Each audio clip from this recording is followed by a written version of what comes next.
you can hear me okay. Yep. I don't have a mic on, but anyway, with that said, we have a plasma table right there. So anytime we want to recreate a part, we tie it into this. Matter of fact, here's some of the pieces that we actually recreated for the trailer to get the door to go up and down. We made some brackets with it. So that's our plasma table. We've got one of our old benders right there. If you come around here and look, you can just see all the pieces that we just keep throwing those pieces up there and cut out and cut out and cut out. But bracketry, and it doesn't matter whether it's 1-inch steel or 20 gauge sheet metal. That's pretty clean for plasma. Yeah, it is. Yeah. And then aluminum also. So there's a piece of 3/16 aluminum. So any person who's coming in to get something custom made, you don't necessarily need to go and spend the money to get it computed from CNC or 3D printed. You can actually make it. We can do it there. We can recreate almost anything. I don't know. We haven't found anything we haven't been able to recreate. I don't have in this shop a lot of fancy, what I would call tools. I shouldn't say fancy. I mean, I like CNC. I like, benders and things like that. Yeah. But I come from old school and we do it all by hand. This is probably maybe the neatest thing we have. This is a electromagnetic brake. So it's like a box and pan brake, and you can bend anything on it, The old school box and pan brake, we call her Bertha. By hand. That's all by hand. Used every day. Yeah.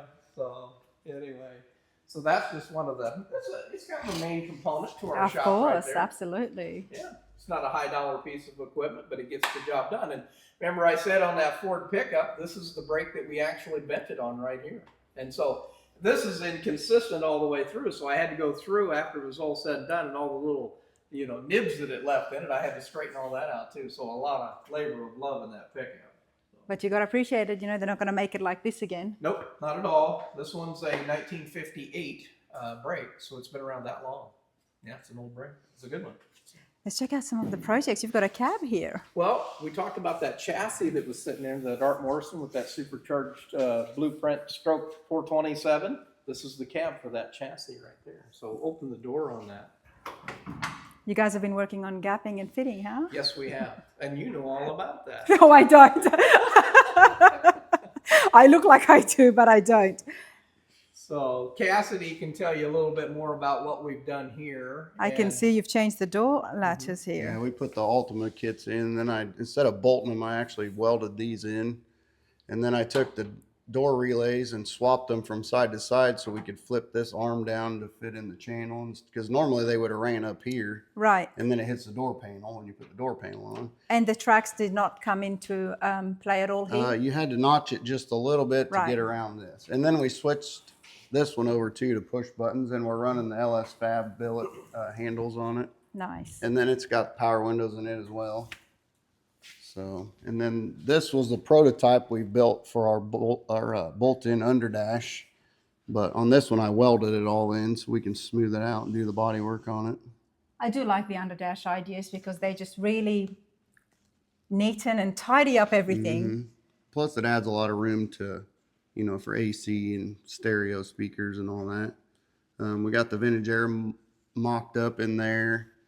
I've got most of the holes and stuff filled in this one. I was working on door gaps and seat fitment when we kind of got pulled off to go to this Torino over here, but we widened the center of the firewall, inch and a half, something like that, to go around the supercharger pulleys. I've got all the tracks put in for the windlace. We just kind of went around and cleaned up some of the openings in some few spots. This cab was really nice when I got here, but to the level we're trying to take this truck, it needed to be just a little bit better.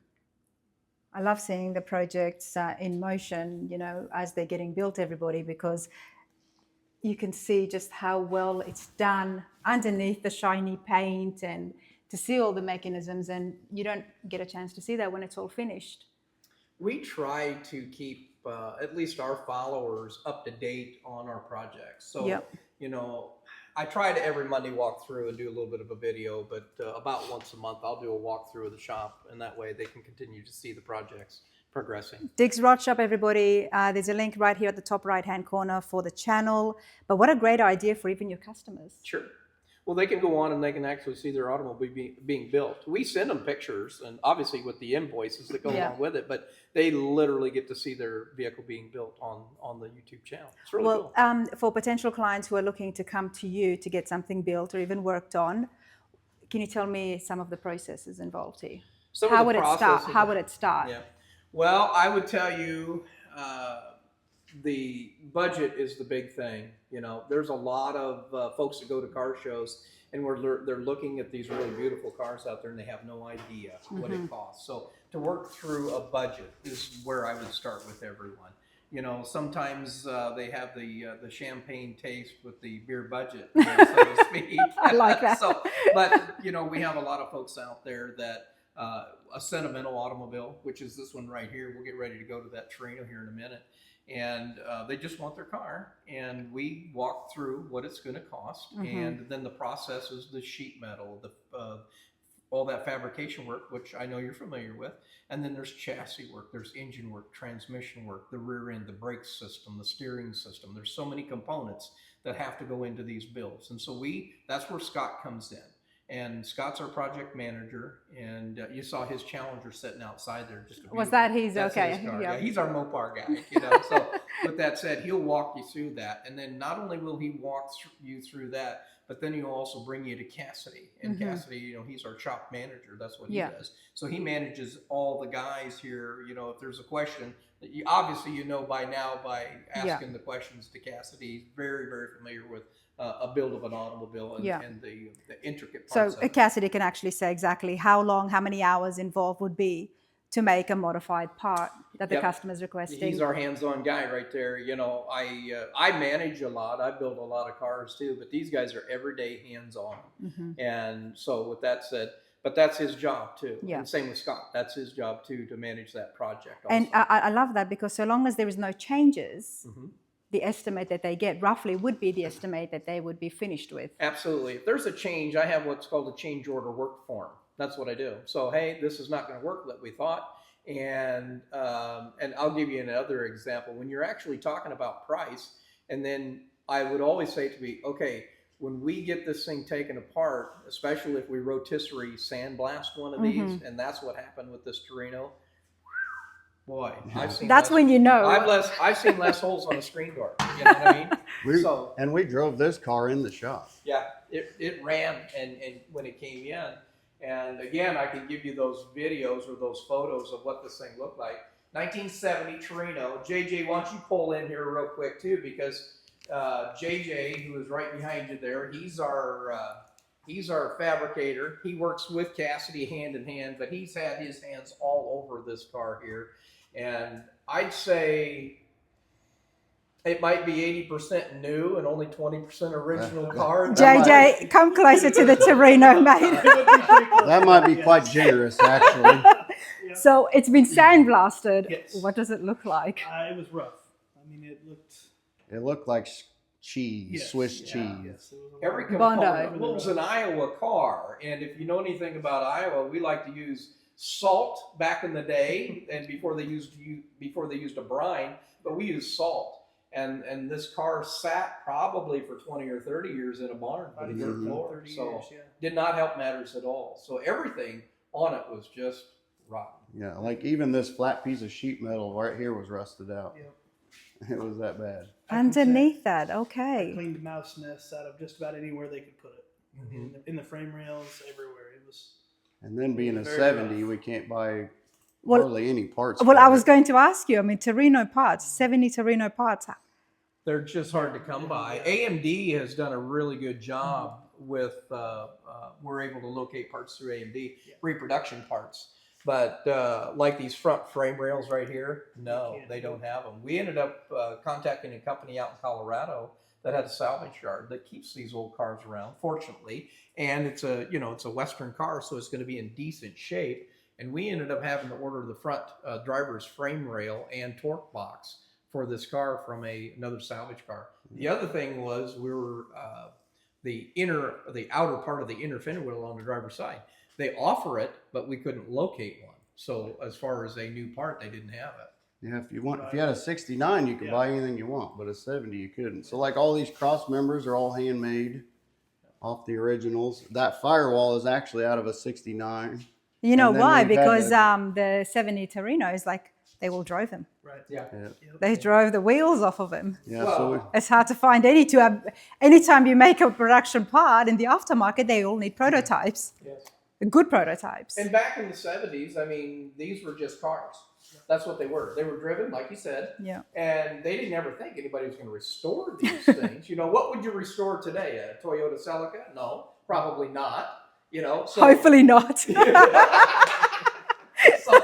but you know, this is still a part of Americana. And JJ come around and kind of explain, because they didn't even make rocker panels for this, so he's had to recreate the rocker panels, the rear tail panel, just about anything you could think of parts-wise that we could get.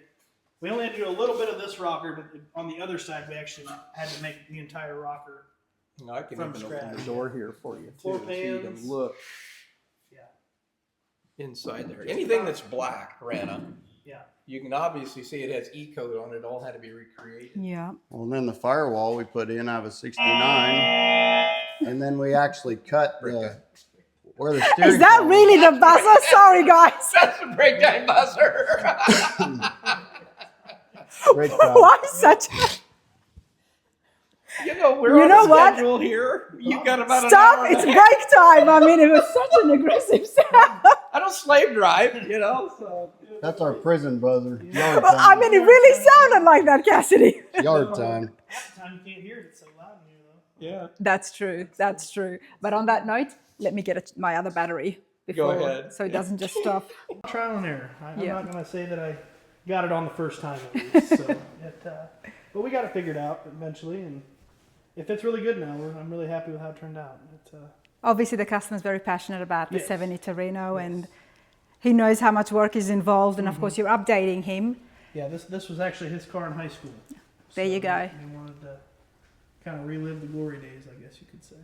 Well, not only that, but he and his wife dated in this car. She remembered it, and they're still together to this day. Yeah. So she's behind the build too, that's for sure. And it was kind of exciting to have her here at the shop and looking at the car, and she was, she could answer questions about the car too. And Oh, I love that. yeah, I'm excited about that too. Yeah, we had to make the rocker and then this tail panel back here. You can buy quarters and the tail light panel, but you could not buy the lower filler neck panel that connects to the frame rails and holds the bumper and everything. So we had to basically just kind of look off of it and hand make this whole piece, just like it was originally. So, Kind of like all the rain gutter too. yep, yeah, we did pretty much all the seal. I call it a trunk gutter, I guess, but that was we had to basically hand make all that except for this and the two side pieces, so the whole back and all. This the would be corners. the flange with the rubber goes on? Yeah, yep, sits Right. down in there, holds the rubber for the trunk. Had you worked on a Torino before? No, this is my first Torino. It's A lot of research been a and lot looking of- at pictures. Yep.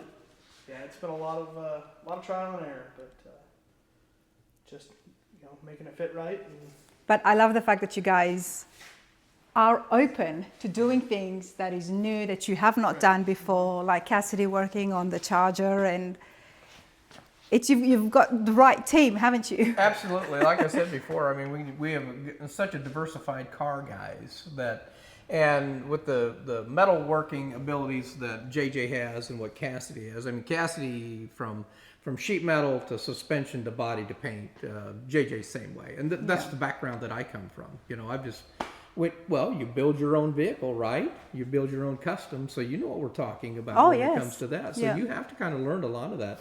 I'm just fortunate to have so many in one place, and there is a market for it in our area. Now, we work with a lot of people, out of state too, but even in our area, because this is one of the locals right here, Yep. with that said. And to have this kind of talent to be able to do the metalwork in one place, it's nice to not have to be the only guy to know how to do that. You can always bounce something off of Cassidy or JJ or myself, even Scott, our Mopar guy, and we don't hold that against him. So.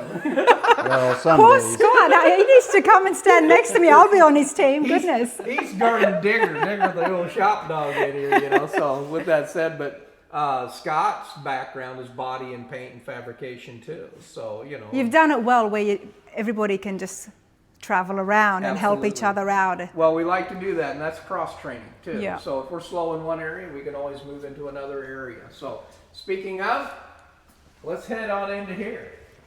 Hey, Craig here. Thanks for sticking around watching part 3. We are going to go ahead and continue with part 4 with our visit with Rana at Rana's Radar. She is our special guest here at Diggs Rod Shop. That concludes the Fab Shop area, I will tell you that. And we're getting ready to move into the main area, which is our rebuild area, or the assembly disassembly, which we've got the Avante. Make sure you're watching for that. We're going to bring you all the way through the body shop and paint area. So in part number 4, this is Craig signing off for now. Make sure you're liking and subscribing. And again, stay tuned for part number 4.